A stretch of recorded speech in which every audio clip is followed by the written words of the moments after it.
Good morning friends. आज हम लोग स्थिर क्वाथी मिश्रण के बारे में पढ़ेंगे। कल हमने राहुल का नियम पढ़ा था दो कंडीशन के लिए, वाष्पशील विलययुक्त विलयन के लिए और अवाष्पशील विलययुक्त विलयन के लिए। आज हमारा जो नेक्स्ट टॉपिक है वो है स्थिर क्वाथी मिश्रण। स्थिर क्वाथी मिश्रण कहने का मतलब क्या होगा, किन्हीं दो पदार्थों का वह मिश्रण, किन्हीं दो पदार्थों का वह मिश्रण जो एक निश्चित ताप पर उबलता है। किन्हीं दो पदार्थों का वह मिश्रण, दो पदार्थ है, आपको पता है प्रत्येक पदार्थ का क्वथनांक जो है वो भिन्न भिन्न होता है, लेकिन दो पदार्थों का वह मिश्रण जो एक निश्चित ताप पर उबलता है। उबलने का मतलब एक ही ताप पर जिनकी वाष्प बनती हो, मतलब जिनका क्वथनांक क्या हो, एक हो, फिक्स हो। तो किन्हीं दो पदार्थों का वह मिश्रण, जबकि हमें मालूम है दो पदार्थों का क्वथनांक एक नहीं हो सकता, परंतु हम दोनों पदार्थों की मात्राएं, सांद्रताएं इस हिसाब से रखेंगे कि जो मिक्सचर बनेगा वो एक ही ताप पर उबलेगा। तो किन्हीं दो पदार्थों का वह मिश्रण जो एक निश्चित ताप पर उबलता है क्या कहलाएगा, स्थिर क्वाथी मिश्रण। स्थिर क्वाथी मिश्रण जो है वो दो प्रकार के होते हैं साहब।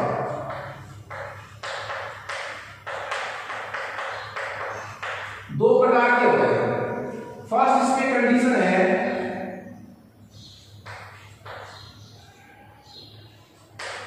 न्यूनतम क्वथनांक की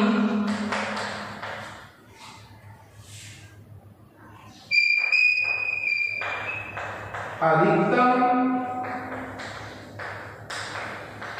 वाष्प दाबी, न्यूनतम क्वथनांक की अधिकतम वाष्प दाबी स्थिर क्वाथी मिश्रण। ओके, सेकंड जो हमारा ऑप्शन है वो है अधिकतम क्वथनांक की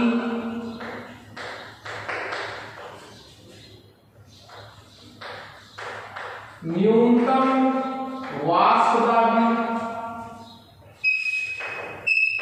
स्थिर क्वाथी मिश्रण। न्यूनतम क्वथनांक की अधिकतम वाष्प दाबी स्थिर क्वाथी मिश्रण और अधिकतम क्वथनांक की न्यूनतम वाष्प दाबी स्थिर क्वाथी मिश्रण। तो इस तरह स्थिर क्वाथी मिश्रण के दो प्रकार हुए। परिभाषा को मैं रिवाइज कर रहा हूं, किन्हीं दो पदार्थों का वह मिश्रण जो एक ही ताप पर उबलता है। मैंने जो दो पदार्थ मिलाए थे वो भिन्न भिन्न तापों पर उबलते हैं, उनका क्वथनांक भिन्न भिन्न, उबलने का मतलब क्वथनांक, लेकिन मैं उनको इस तरह मिलाऊंगा, उनकी मात्रा इस प्रकार रखूंगा, मात्रा का अनुपात इस प्रकार रखूंगा कि वो अब एक ही ताप पर उबलेंगे। तो दो प्रकार के मिश्रण होते हैं। लेकिन न्यूनतम क्वथनांक की अधिकतम वाष्प दाबी का मतलब क्या होगा, वह मिश्रण जिसका वह स्थिर क्वाथी मिश्रण जिसका जो क्वथनांक है वो कम होता है प्रत्येक अवयव के क्वथनांक से। प्रत्येक अवयव के क्वथनांक से क्या होता है, कम। मैं इसका एग्जांपल ले रहा हूं, एथिल अल्कोहल प्लस जल। दो पदार्थ लिए मैंने, एक तो जल लिया और एक क्या लिया, एल्कोहल। आपको पता है जल का क्वथनांक और एल्कोहल का क्वथनांक भिन्न भिन्न होता है। जल का क्वथनांक अधिक होता है, एल्कोहल का क्वथनांक कम होता है। परंतु जब मैं एल्कोहल को और जल को किस अनुपात में मिलाऊंगा, जल को कितना रखूंगा, 95%, एल्कोहल कितना रखूंगा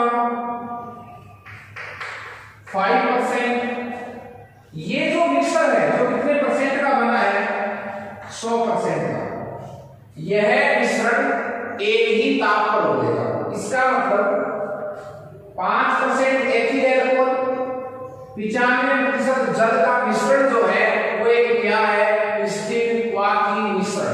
क्लियर है? वापस से रिवाइज कीजिए। एल्कोहल को 5% मात्रा लीजिए, जल की मात्रा 95% लीजिए, दोनों का मिश्रण बनाइए। वो मिश्रण जो है वो एक ही ताप पर उबलेगा, मतलब एक ही ताप पर उसकी वाष्प बनेगी, मतलब क्या हुआ वो स्थिर क्वाथी मिश्रण। लेकिन अनुपात नहीं रहना चाहिए। दूसरी बात देखिए, स्थिर क्वाथी मिश्रण की परिभाषा होगी न्यूनतम क्वथनांक। अब इस मिश्रण का जो क्वथनांक होगा, इस मिश्रण का जो क्या होगा, इस मिश्रण का जो क्या होगा क्वथनांक होगा, वो क्वथनांक एल्कोहल के और जल के क्वथनांक से भी क्या होगा कम। सपोज कीजिए जल का क्वथनांक तो आपको पता है 100 डिग्री सेंटीग्रेड, एल्कोहल का क्वथनांक 100 से कम होता है। तो ये जो मिश्रण है वो कितने ताप पर उबलेगा, जल के क्वथनांक से भी कम पर उबलेगा और एल्कोहल के क्वथनांक से भी कम पर उबलेगा। तो वह स्थिर क्वाथी मिश्रण जिसका क्वथनांक मिश्रण के प्रत्येक अवयव के क्वथनांकों से भी क्या होता है कम, वो क्या कहलाएगा, न्यूनतम क्वथनांक। और क्वथनांक चूंकि कम है तो वाष्प क्या बनेगी शीघ्रता से, तो वाष्प दाब क्या आएगा अधिक। तो न्यूनतम क्वथनांकी जो होते हैं वो वाष्प दाबी कैसे होते हैं, अधिकतम। अब हमें ये कैसे पता चलेगा कि न्यूनतम क्वथनांकी अधिकतम वाष्प दाबी स्थिर क्वाथी मिश्रण कौन से होते हैं? तो यहां से हम डायरेक्ट लिख सकते हैं स्टेटमेंट में कि वे अनादर्श विलयन जो राउल के नियम से है, राउल के नियम से कैसा विचलन दिखाते हैं, पॉजिटिव। वे अनादर्श विलयन जो राउल के नियम से धनात्मक विचलन दिखाते हैं, ऐसे विलयन जो है वो कैसे होते हैं, न्यूनतम क्वथनांक की स्थिर क्वाथी मिश्रण होते। इस तरह बात करें तो स्थिर क्वाथी मिश्रण तो है, लेकिन आगे क्या लिखा हुआ है, अधिकतम क्वथनांकी और न्यूनतम वाष्प दाबी, अधिकतम क्वथनांकी और न्यूनतम वाष्प दाबी।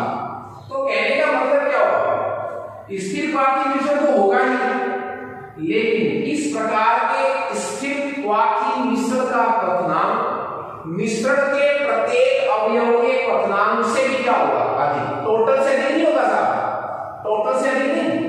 आप ये मत सोचना जल का क्वथनांक 100 डिग्री है, एल्कोहल का 50 तो 150 से नीचे होगा, प्रत्येक अवयव के क्वथनांक से भी कम। जैसे इसमें नाइट्रिकम तो आप लीजिए 68% प्लस जल को लीजिए आप 32%। नाइट्रिकम कितना लिया आपने 68%, जल कितना लिया आपने 32%। नाइट्रिकम का और जल का क्वथनांक अलग अलग होता है, लेकिन जब आप नाइट्रिकम कितना लें 68% मात्रा में, जल कितना लें 32% मात्रा में, अब जो सॉल्यूशन बनेगा टोटल कितना 100%, वो एक ही ताप पर उबलेगा। मिश्रण का क्वथनांक एक होगा, जबकि दोनों के क्वथनांक क्या है अलग अलग, लेकिन यदि आपने इस मात्रा में दिया है तो वो एक ही ताप पर उबलेगा। ओके, एक बात और अधिकतम क्वथनांकी जो लिख रखा है, जो 100% सॉल्यूशन बना है, 100% क्या बना है, विलयन बना है, वो विलयन नाइट्रिकम के भी क्वथनांक से और जल के भी क्वथनांक से अधिक ताप पर उबलेगा। मतलब इस प्रकार के स्थिर क्वाथी मिश्रण का क्वथनांक मिश्रण के प्रत्येक अवयव के क्वथनांक से भी क्या होता है, अधिक होता है। तो पता है ये जो 100% है सॉल्यूशन, ये जल के कितने 100 डिग्री सेंटीग्रेड से ऊपर के ताप पर ही उबलेगा। अब जिसका क्वथनांक अधिक होता है उसकी वाष्प क्या बनती है, कम, तो वाष्प दाब क्या आएगा, कम। तो ये दो प्रकार के स्थिर क्वाथी मिश्रण के एग्जाम्पल के तौर पर बता सकते हैं कि ये मिश्रण कौन से होते हैं, ऐसे मिश्रण जो राउल के नियम से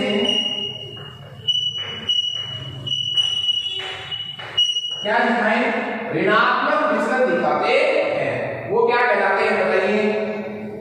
अधिकतम क्वथनांकी न्यूनतम वाष्पदाबी स्थितिवाती मिश्रण कहलाते हैं। इसमें आपको परिभाषा याद होनी चाहिए, दोनों प्रकार के एग्जाम्पल याद होने चाहिए। इसके जस्ट बाद हम इस चैप्टर में नया पोर्शन शुरू करना चाहते हैं, जिसकी मुख्य धारा जो है वो वाष्प दाब से शुरू होती है।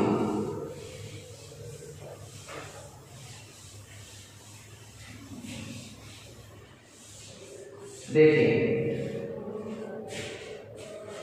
हमारा टॉपिक है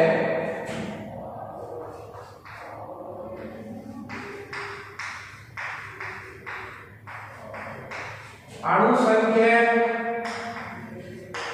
गुणधर्म।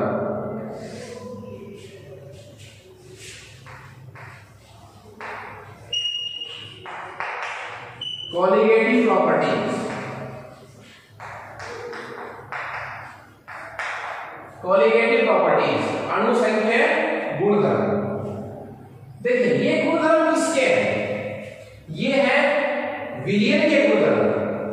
ये किसके गुणधर्म है? विलियन के गुणधर्म है साहब। गुणधर्म किसके हैं? विलियन के। विलियन के गुणधर्म जिनका मान, जिनकी वैल्यू, जिनका मान विलेय पदार्थ के अणुओं की संख्या पर निर्भर करता है। विलियन के वे गुणधर्म जिनका मान विलेय पदार्थ के अणुओं की संख्या पर निर्भर करता है। देखिए गुणधर्म किसके हैं? विलियन के। लेकिन विलियन के तो गुणधर्म है और उन गुणधर्मों का मान किस पर निर्भर कर रहा है? विलेय पदार्थ के अणुओं की संख्या पर। विलियन में दो पार्ट होते हैं, विलेय प्लस विलाय। तो विलियन के वे गुणधर्म जिनका मान विलेय पदार्थ के अणुओं की संख्या पर निर्भर करता है क्या कहलाएंगे? अणु संख्या गुणधर्म। वे गुणधर्म जिनका मान अणुओं की संख्या पर निर्भर करता है। कौन से अणुओं की संख्या पर? विलायक अणुओं की संख्या पर नहीं, विलेय पदार्थ के अणुओं की संख्या पर निर्भर करता है। अणुओं की संख्या को मैं क्या कह सकता हूं? ये भी तो कह सकता हूं जिसका मान किस पर निर्भर करता हो? विलेय पदार्थ की मात्रा पर। विलियन के वे गुणधर्म जिनका मान विलेय पदार्थ की मात्रा पर निर्भर करता है क्या कहलाएंगे? अणु संख्या गुणधर्म। देखिए विलेय पदार्थ की मात्रा, मात्रा का मतलब ही क्या है? विलेय पदार्थ के अणुओं की संख्या। और देखिए विलियन के वे गुणधर्म जिनका मान विलेय पदार्थ की मात्रा पर निर्भर करता है, विलेय पदार्थ के अणुओं की संख्या पर निर्भर करता है, तो किस पर निर्भर नहीं करता? निर्भर नहीं करता विलेय पदार्थ की प्रकृति पर। Does not depend upon the nature of solute substance। विलेय पदार्थ की प्रकृति पर निर्भर नहीं करता। तो विलेय पदार्थ की मात्रा पर निर्भर करता है, विलेय पदार्थ के अणुओं की संख्या पर निर्भर करता है। किस पर निर्भर नहीं करता? विलेय पदार्थ की प्रकृति पर निर्भर नहीं करता। वो कैसा है, किस प्रकृति से उसमें बंध पड़ेगा, विलेय पदार्थ की प्रकृति पर निर्भर नहीं करता। लेकिन मैं मुख्य बात देखी तो आप लोगों को बताई जा रही है कि विलायक पदार्थ की प्रकृति पर निर्भर करता है। विलेय पदार्थ की प्रकृति पर निर्भर नहीं करते अणु संख्या गुणधर्मों का मान। तो किस पर निर्भर करते हैं? विलायक पदार्थ की प्रकृति पर निर्भर करते हैं। ये सामान्य परिचय का 4 प्रकार के अणु संख्या गुणधर्म होते हैं।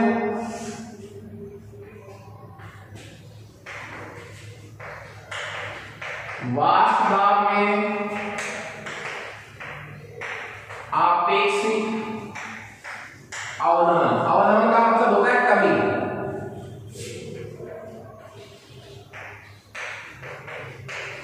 क्वथनांक में उन्नयन हिमांक में अवनमन और परासरण दाब, जिसको मैं पाई से डिनोट करूंगा। ओके, तो 4 प्रकार के हमारे पास अणुसंख्या गुणधर्म है। वाष्प दाब में आपेक्षिक अवनमन है, क्वथनांक में उन्नयन है, हिमांक में अवनमन है और परासरण दाब है। देखिए, हम अणुसंख्या गुणधर्मों के बारे में ये सामान्य परिचय पढ़ चुके हैं, इसको वापस एक बार रिवाइज करेंगे क्योंकि इसी पर सारे सिद्धांत अप्लाई हो रहे हैं। अणुसंख्या गुणधर्म का मतलब क्या हुआ?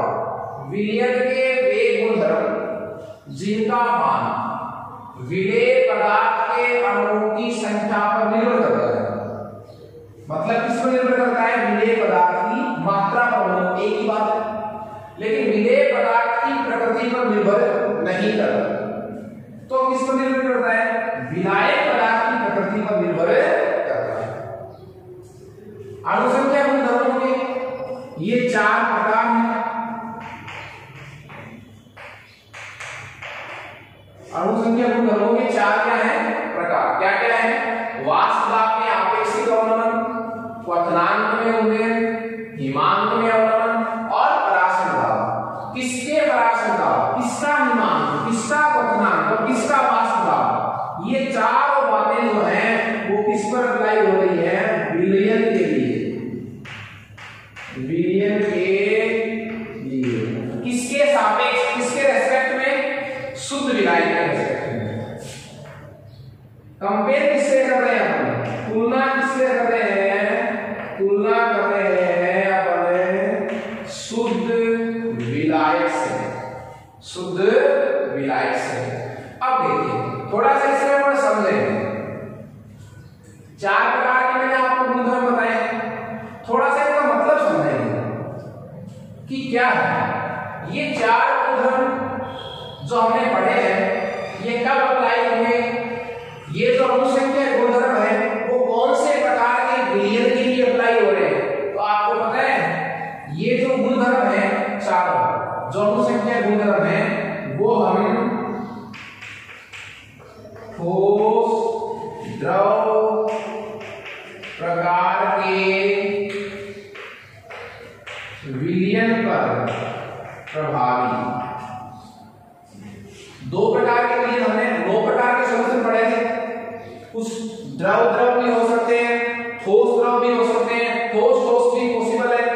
लेकिन ये जो टॉपिक है अणुसंख्या गुणधर्म का, जो हमने 4 प्रकार पढ़े गुणधर्मों के, ये चारों प्रकार कौन से प्रकार के विलयन पर अप्लाई हो रहे हैं? किसके लिए हो रही है? ये है ठोस द्रव प्रकार के विलयन में, जिसमें ठोस तो क्या होगा? फिक्स है साहब, ठोस निश्चित है। ठोस होगा अवाष्पशील विलेय। ठोस को क्या होगा इसमें? विलेय, नॉन वोलेटाइल, जिसकी वाष्प नहीं बनती। और द्रव इसमें क्या होगा? वाष्पशील विलायक।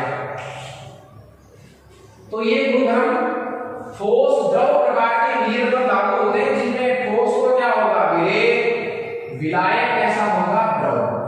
विलायक वाष्पशील होगा और विलेय क्या होगा? अवाष्पशील। एक बात और देखिए, क्या करेंगे तब जाकर ये चारों चीजें होती हैं।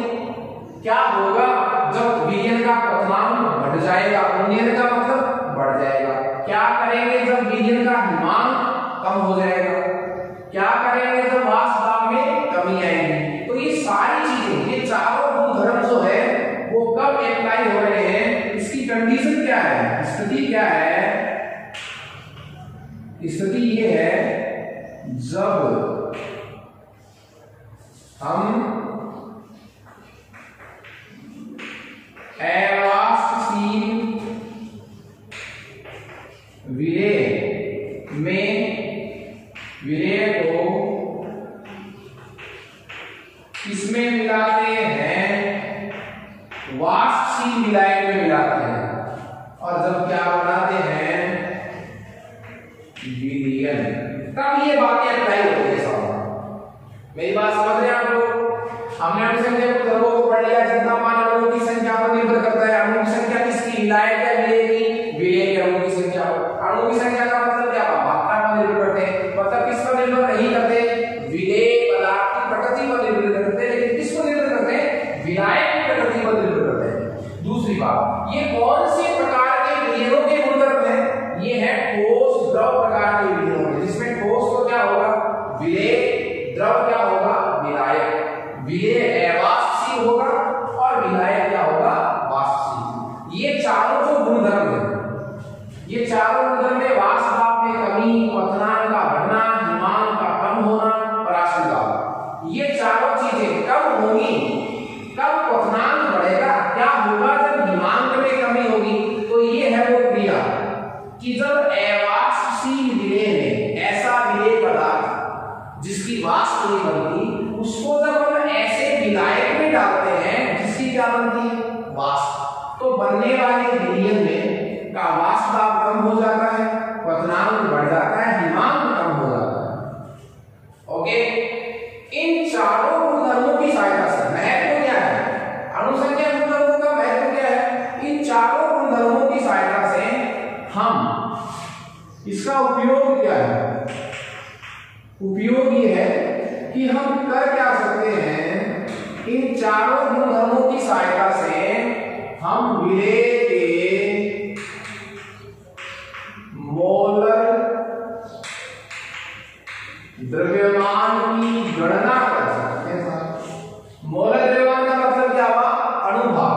तो इन चारों गुणधर्मों की सहायता से हम विलेय के मोलर द्रव्यमान की गणना कर सकते हैं। और ये चार चीजें कब होंगी, कब वाष्प दाब कम होगा, कब क्वथनांक बढ़ेगा, कब हिमांक कम होगा, ये कब होगा, जब अवाष्पशील विलेय में वाष्पशील क्या मिलाया जाएगा, विलायक। तो ये चारों चीजें किस पर लागू होंगी, विलयन पर। एक बात और, ये चार गुणधर्म किसके हैं, विलयन के। तो ये चारों प्रभाव किसमें दिखाई देंगे आपको, विलयन में। मेरी बात समझ रहे हैं, वाष्प दाब का कम होना, क्वथनांक का बढ़ना, हिमांक का कम होना, ये सब किसके लिए लागू होते हैं, विलयन में घटित होंगी घटनाएं, लेकिन किसके रेस्पेक्ट में, मैंने लिखा था, किसकी तुलना में, शुद्ध विलायक की तुलना में।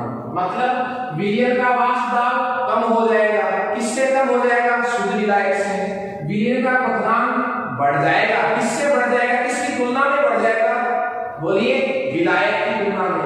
हिमांक कम हो जाएगा, किसका, विलयन का, किसकी तुलना में, विलायक की तुलना में। तो ये चारों चीजें हम किसकी तुलना में पढ़ रहे हैं, शुद्ध विलायक की तुलना में पढ़ रहे हैं। किसके लिए पढ़ रहे हैं, विलयन के लिए पढ़ रहे हैं। कौन से विलयन के लिए पढ़ रहे हैं, ठोस द्रव विलयन के लिए पढ़ रहे हैं। और कब, ये कब होंगी सारी बातें, जब अवाष्पशील विलेय को आप वाष्पशील विलायक में मिलाते हैं। तो इसका एक एग्जांपल देखिए,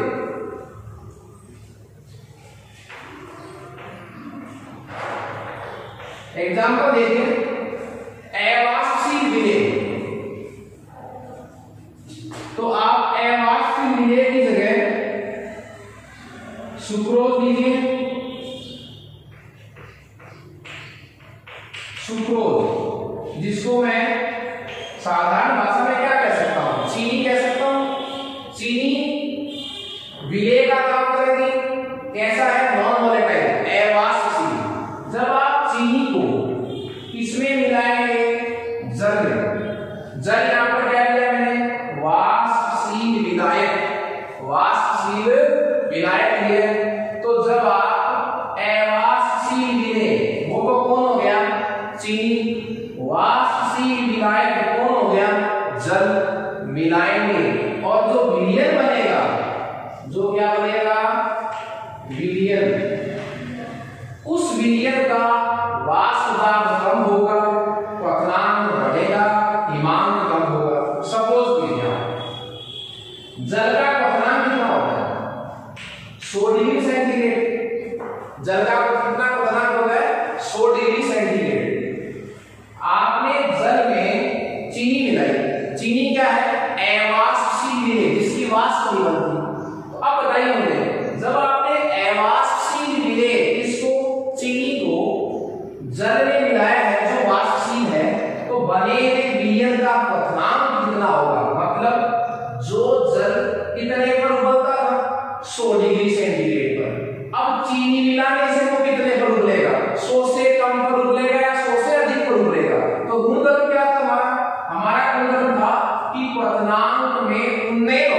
बढ़ने का मतलब क्वथनांक बढ़ जाता है, किसका? विलयन का। क्या करने से? वाष्पशील विलायक में अवाष्पशील विलेय मिलाने पर विलयन का क्वथनांक बढ़ जाता है। तो जब आप चीनी मिलाते हैं किसमें? जल में, तो जो चीनी का जलीय विलयन है अब वो 100 डिग्री सेंटीग्रेड से ऊपर के ताप पर ही उबलेगा। ओके, तो अवाष्पशील विलेय की जगह कुछ भी पदार्थ हो सकता है। आपको ध्यान में रखना है कि जब वाष्पशील विलायक में कोई अवाष्पशील विलेय मिलाया जाएगा तो जो विलयन बनेगा उसका वाष्प दाब कम हो जाएगा, क्वथनांक बढ़ जाएगा। किससे क्वथनांक बढ़ जाएगा? मैंने बताया था आपको, तुलना किससे करें? कंपेयर किससे करें? हम शुद्ध विलायक से। शुद्ध विलायक कौन है? जल। तो क्वथनांक बढ़ जाएगा। तो देखिए जल जो 100 डिग्री पर उबल रहा था, चीनी मिलाने से अब 100 से अधिक ताप पर उबलेगा। इसका मतलब क्या हुआ? चीनी के जलीय विलयन का क्वथनांक क्या हो गया? बढ़ गया। इसी तरह हिमांक क्या हो जाएगा? कम। जल का हिमांक कितना होता है? 0 डिग्री सेंटीग्रेड। अब बताइए, जैसे आप चीनी मिलाएंगे जल में, अब चीनी का जलीय विलयन 0 डिग्री सेंटीग्रेड पर जमेगा या उससे कम ताप पर? तो हिमांक में क्या हो रही है? कमी। तो अब चीनी का जलीय विलयन 0 से भी कम ताप पर जमेगा। ओके, तो ये हमने अणुसंख्या गुणधर्मों का सामान्य परिचय